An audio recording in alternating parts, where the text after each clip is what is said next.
श्री शिवाय नमस्तुभयम। दोस्तों, आप सभी लोग जानते हैं कि 25 सितंबर 2024 यानी बुधवार के दिन पितृपक्ष की अष्टमी तिथि पड़ रही है दोस्तों। और यह वह बुधवार है जो पितृपक्ष महीने में पड़ने वाला सबसे बड़ा बुधवार अष्टमी तिथि है, क्योंकि यह पितृपक्ष महीने में पड़ रहा है। और आप सभी लोग जानते हैं कि पितृपक्ष का महीना 18 सितंबर से शुरू होकर 2 अक्टूबर तक चलेगा। गुरुजी ने कहा कि इस पितृपक्ष महीने का अपना एक अलग महत्व होता है। पितृपक्ष महीने में आपके पितर इस धरती पर आते हैं, और अगर हम उनको प्रसन्न करने के लिए कोई भी उपाय करते हैं तो वह आपसे प्रसन्न हो जाते हैं। तो दोस्तों, इस अष्टमी तिथि के दिन आपको यह उपाय अवश्य ही करना चाहिए। और दोस्तों, आप सभी लोग जानते हो 25 सितंबर पितृपक्ष बुधवार अष्टमी तिथि का अगर सबसे बड़ा कोई उपाय है तो वह 3 दीपक वाला उपाय है। तो दोस्तों, इस बुधवार अष्टमी तिथि के दिन आप लोगों को इस 3 दीपक वाला उपाय को जरूर करना है। बहुत सारे लोग होंगे जिन लोगों ने इस उपाय को ना किया हो, मतलब पूरा साल निकल गया, उन्होंने किसी भी दिन इस 3 दीपक वाला उपाय को ना किया हो। पर दोस्तों, आपके पास एक आखिरी मौका बचा हुआ है, जो कि बुधवार अष्टमी तिथि के दिन है। तो इस दिन आप लोगों को इस वाले उपाय को जरूर कर लेना है। भले ही आपने पूरे साल भर इस उपाय को ना किया हो, पर अगर आपने इस श्राद्ध पक्ष महीने की बुधवार अष्टमी तिथि के दिन अगर इस वाले उपाय को कर लिया तो आपको इस उपाय को करने का वह फल मिलेगा जिसकी आपने कभी कल्पना भी नहीं करी होगी।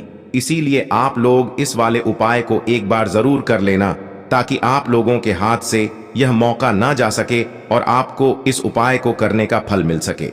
दोस्तों, यह उपाय पंडित जी ने अपनी अभी की ही शिव महापुराण की कथा में बताया है, जिस उपाय को आज हम आपको बहुत अच्छे से समझाने वाले हैं। इस वीडियो को देखने के बाद इस उपाय को समझने के लिए आपको कोई और वीडियो को देखने की जरूरत नहीं पड़ेगी।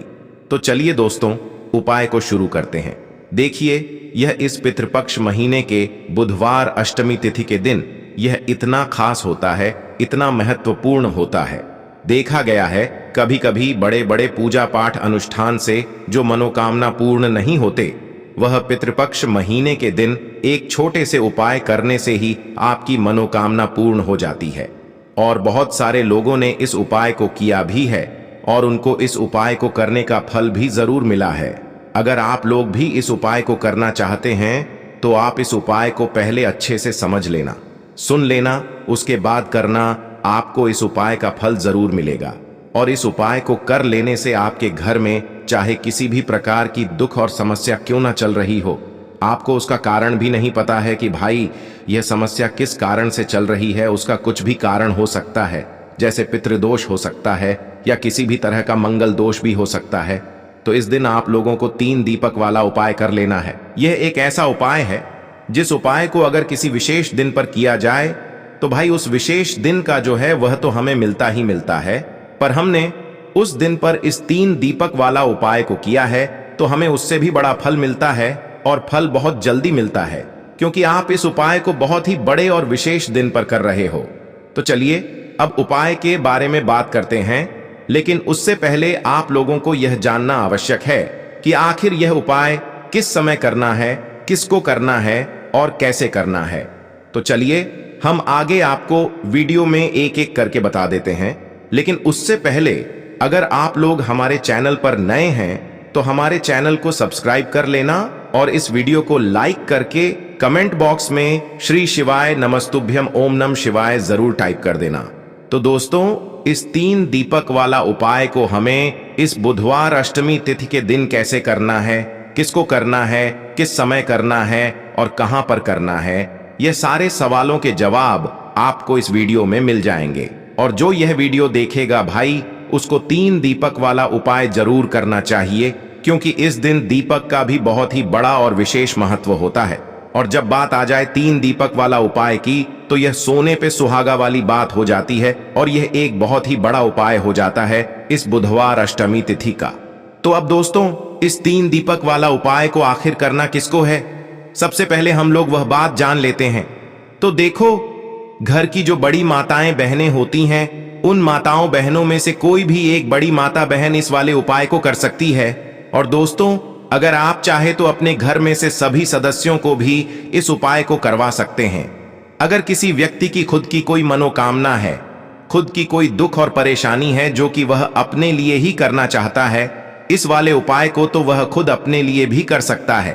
बाकी अगर कोई घर में से ऐसा है जो कि अपने पूरे घर परिवार की सुख और शांति के लिए यह वाला उपाय करना चाहता है, तो भाई वह भी कर सकता है, उसमें भी कोई दिक्कत वाली बात नहीं है।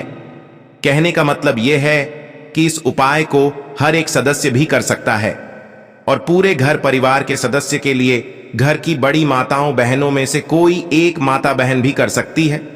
माताएं बहनें अगर घर में उपस्थित ना हो या वह यह वाला उपाय ना कर पा रही हो, तो फिर घर का कोई बड़ा सदस्य भी इस 3 दीपक वाला उपाय को कर सकता है, चाहे फिर वह पुरुष ही क्यों ना हो, उसमें कोई भी दिक्कत वाली बात नहीं है। उसके बाद में दोस्तों जो अगला प्रश्न निकल कर आता है वह यह आता है इस उपाय को लेकर कि आखिर इस उपाय को हमें किस समय करना है, सुबह के समय करना है कि शाम के समय करना है। तो देखो, इस वाले उपाय को आप लोग सुबह के समय भी कर सकते हो और शाम के समय प्रदोष काल में भी कर सकते हो। अब अगर आप पूछो कि भाई साहब सबसे उत्तम समय कौन सा रहेगा इस 3 दीपक वाला उपाय को करने का, तो हम आपसे बस यही कहेंगे कि इस उपाय को आप सुबह के समय करेंगे तो ज्यादा बेहतर होगा। बाकी अगर शाम के समय भी करेंगे तो भी अच्छा होगा, उसमें कोई भी दिक्कत वाली बात नहीं है। तो अब दोस्तों जो अगली सबसे बड़ी और महत्वपूर्ण बात आती है वह यह आती है कि सुबह अगर हम उपाय को करेंगे तो हमें कितने बजे से ले कितने बजे तक के बीच में करना है, और शाम के समय प्रदोष काल में करेंगे तो हमें कितने बजे से लेकर कितने बजे के बीच में करना है। तो देखो, सुबह जितनी जल्दी हो सके आप उपाय को करने की कोशिश करना। बाकी अगर किसी कारणवश लेट भी हो जाओ, थोड़ी देर भी हो जाए, तो 10 या 11 बजे तक भी आप उपाय कर लेना, पर 12 बजे से ज्यादा देरी ना हो, ठीक है? इस बात का ध्यान रखना। उसके बाद में दोस्तों अगर शाम के समय प्रदोष काल की बात करें, प्रदोष काल का जो समय है होता है वह शाम के 6 बजे से शुरू हो जाता है। मतलब शाम के 6 बजे से लेकर 7 बजे के बीच का जो समय होता है यह समय प्रदोष काल का समय होता है। इस उपाय को 7 या 8 बजे के बीच में भी कर सकते हो। मतलब शाम के 6 बजे से रात 8 बजे के बीच में आप कभी भी इस वाले उपाय को कर सकते हो, उसमें कोई भी दिक्कत वाली बात नहीं है। परंतु बुधवार अष्टमी तिथि के दिन कोशिश करना कि समय के अंतर्गत ही कर लो। किसी कारणवश ना कर पाओ तो थोड़ा देरी से भी कर सकते हो, आपको उपाय का फल जरूर मिलेगा। देखिए, पितृ नाराज हो तो ऐसे घर में हमेशा कर्जा बढ़ता है जहां पितृ दोष होता है। जिस घर के पितृ नाराज होते हैं उस घर में कभी क्लेश खत्म नहीं होता है। उस घर में पीपल का पेड़ जरूर आप देखेंगे। जिस घर में पितृ दोष है, अगर आपके घर में भी पितृ दोष है तो घर में हमेशा आपके घर के जो सदस्य हैं वह प्रेम भाव से नहीं रहेंगे। अब पितरों को अगर कोई प्रसन्न कर लेता है तो उसके घर में सुख शांति भी होती है, धन भी होता है और धन में वृद्धि भी होती है, मतलब पैसा बढ़ता भी है। अब आज के टाइम पर हर व्यक्ति चाहता है कि हमारे घर में ज्यादा से ज्यादा पैसा आए, व्यापार बहुत अच्छे से चले, नौकरी जल्दी से जल्दी लगे और जीवन में आगे बढ़ते चले जाएं। लेकिन बहुत बार बहुत प्रयास करने के बाद भी, बहुत कोशिश करने के बाद भी व्यक्ति जीवन में आगे नहीं बढ़ पाता है। मेहनत करने के बाद भी उसे उसकी मेहनत का फल नहीं मिलता है। जीवन में सफलता नहीं मिलती है, उसके पैसे में वृद्धि नहीं होती है और वह व्यक्ति अपने जीवन के दुखों से इतना परेशान हो जाता है कि उसकी रातों की नींद उड़ जाती है और न तो वो सही से खाना खा पाता है। अब ऐसा समझ लीजिए कि अगर पितरों को प्रसन्न करने के लिए यह छोटा सा उपाय आप करते हैं तो कभी आपके घर में पितृदोष नहीं लगेगा और पितृ भर भर के आपको आशीर्वाद देकर जाएंगे। देखिए, हम साल भर इंतजार करते हैं कि पितृपक्ष श्राद्ध पक्ष के दिन आए और अपने पितरों को प्रसन्न करने के लिए उपाय करें, क्योंकि पितृदोष जब घर में होता है तो कितनी भी आप पूजा पाठ कर लेना, कितने भी उपाय कर लेना, घर के दुख और कष्ट दूर नहीं होंगे जब तक आप अपने पितरों को प्रसन्न नहीं करेंगे। और पितरों के प्रसन्न होते ही घर में धन संपदा की जो कमी होती है वह भी दूर हो जाती है और आपके घर में पैसा बहुत तेजी के साथ आना शुरू हो जाता है। तो चलिए बात कर लेते हैं, 3 दीपक घर में किस जगह पर जलाना है और कैसे अपने पितरों को प्रसन्न करके आप भी महाधनी महाकरोड़पति बन सकते हैं। आपको एक मिट्टी का दीपक लेना है, इसके अंदर आपको बाती लगाकर सरसों के तेल से दीपक करना है। तैयार। ठीक है ना। अब यह जो सरसों के तेल का दीपक आपने तैयार करा है, सबसे पहले यह दीपक आप लगाएंगे अपने घर के मुख्य दरवाजे पर। ठीक है ना। एक सरसों के तेल का दीपक आपको और तैयार करना है। इसके अंदर आपको 4 बाती लगानी है। एक बाती नहीं लगानी है, 4 बाती लगानी है। और यह दीपक आपको लगाना है। अपने एक दीपक आपको तैयार करना है तिल के तेल का। अगर तिल का तेल है तो तिल का तेल ले लें, वरना सरसों का तेल ही आप ले सकते हैं।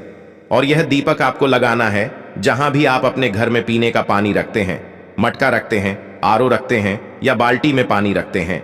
यह 3 जगह पर अगर आप पितृपक्ष में अपने घर पर दीपक लगा देते हैं तो पितृ आते हैं प्रसन्न होते हुए और आशीर्वाद देकर जाते हैं कि धन संपदा से आपका घर भर जाता है और कभी भी घर में धन की कमी नहीं आती है।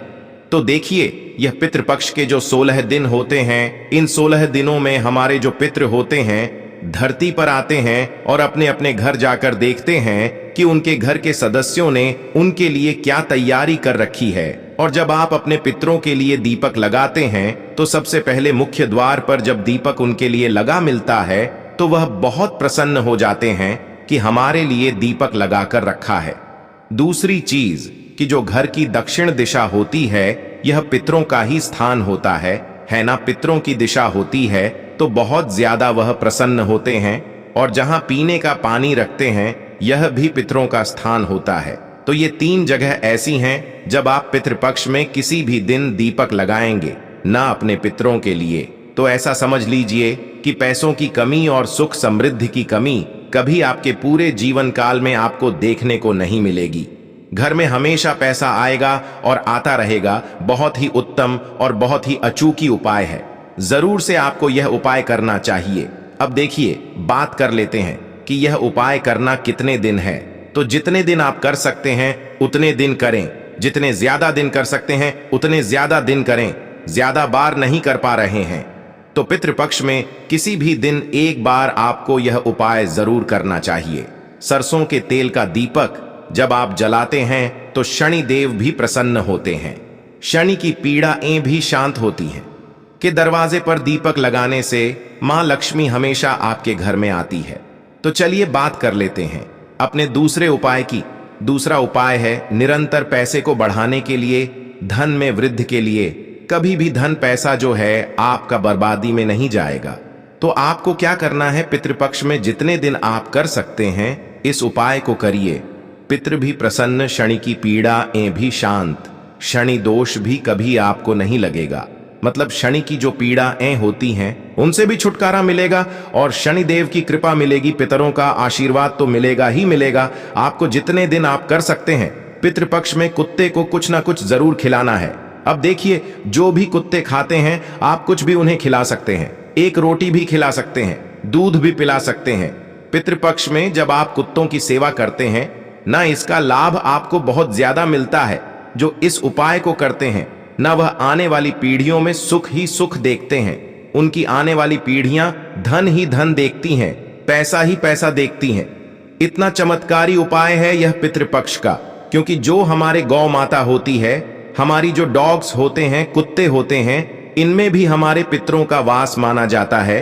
तो जरूर से यह उपाय करें और यह उपाय करके अपने पितरों को भी प्रसन्न करें। और आपको बता दें, जब भी आप कुत्तों की से सेवा करते हैं ना, शनिदेव आपसे बहुत प्रसन्न रहते हैं। और साल 2024 तो शनिदेव का ही साल है। और पितृपक्ष में यह उपाय करके आने वाला जो समय है ना आपका, अब वो बदल जाएगा। उसमें सुख, धन, वैभव सब कुछ आपको मिलेगा और आपके जीवन के जितने भी दुख हैं उनका अंत हो जाएगा। तो देखिए, साथ ही साथ आप पितृपक्ष में चींटियों को जरूर कुछ ना कुछ खिलाएं, क्योंकि पितृपक्ष में जो व्यक्ति चींटियों के लिए कुछ ना कुछ खिलाता है, जैसे कि आप ले लें, ठीक है ना, जिससे हम रोटियां बनाते हैं, गेहूं का आटा, उसे आप तवे पर सेक ले। थोड़ा सा घी डाल के जब वो थोड़ा सा ब्राउन हो जाए, उसके अंदर आपको क्या करना है कि बूरा मिलानी है। और ये मीठा आटा आप चींटियों को डालें, किसी भी वृक्ष के नीचे डाल दें। इससे जब जब चींटियां उस आटे को खाएंगे, ऐसा समझ लीजिए कि आपके जीवन के दुख दूर होते चले जाएंगे और पितरों का आशीर्वाद भर भर कर आपको मिलेगा। कभी भी आपके जीवन में दुख नहीं आएंगे, कष्ट नहीं आएंगे, पैसे की कमी नहीं आएगी, सुख समृद्धि घर में बढ़ती चली जाएगी। तो 2 उपाय की बात कर ली, अब जल्दी से बात कर लेते हैं तीसरे उपाय की। कौन सा है वह तीसरा उपाय जिसे करने से कभी पितृदोष घर में नहीं लगता है और हमेशा पितृ प्रसन्न रहते हैं और फिर कभी भी घर में कर्जे जैसी समस्याएं नहीं आती हैं। अगर कर्जा घर में बढ़ता जा रहा है, कर्जे से आप छुटकारा नहीं आपको मिल पा रहा है, आप चाहते हैं कि कर्ज से छुटकारा मिल जाए, तो पितृपक्ष में आपको यह तीसरा उपाय करना है। आपको क्या करना है, आपको यहां पर लेने हैं जौ, थोड़े से लेने हैं काले तिल, ठीक है ना। थोड़े से जौ, थोड़े से काले तिल आपको पितृपक्ष में दान करने हैं। जो होते हैं ये सोने से भी ज्यादा उत्तम माने गए हैं, और जो काला तिल होता है यह आपके भाग्य को चमकाता है, आपके धन में वृद्धि करता है, पितरों को प्रसन्न करता है, क्योंकि पितरों को सबसे प्रिय काला तिल होता है। तो काले तिल का दान और जौ का दान जो व्यक्ति पितृपक्ष में करता है, उसके घर में कभी भी धन संपदा की कमी नहीं होती है, रुपया पैसा की कमी नहीं होती है, उसके घर में कभी कोई दुख नहीं आता है। तो पितृपक्ष में किसी भी दिन यह तीसरा उपाय कर लेना, और अपने ही नहीं आने वाले 7 पीढ़ियों के भाग्य को भी आप चमका सकते हैं। इन 2 चीजों का दान अगर आप पितृपक्ष में कर देते हैं तो दोस्तों ये थे पूज्य गुरु जी द्वारा बताए गए कुछ बहुत ही खास उपाय। अगर आपको जानकारी अच्छी लगी हो तो वीडियो लाइक करिएगा। मिलते हैं फिर एक नए वीडियो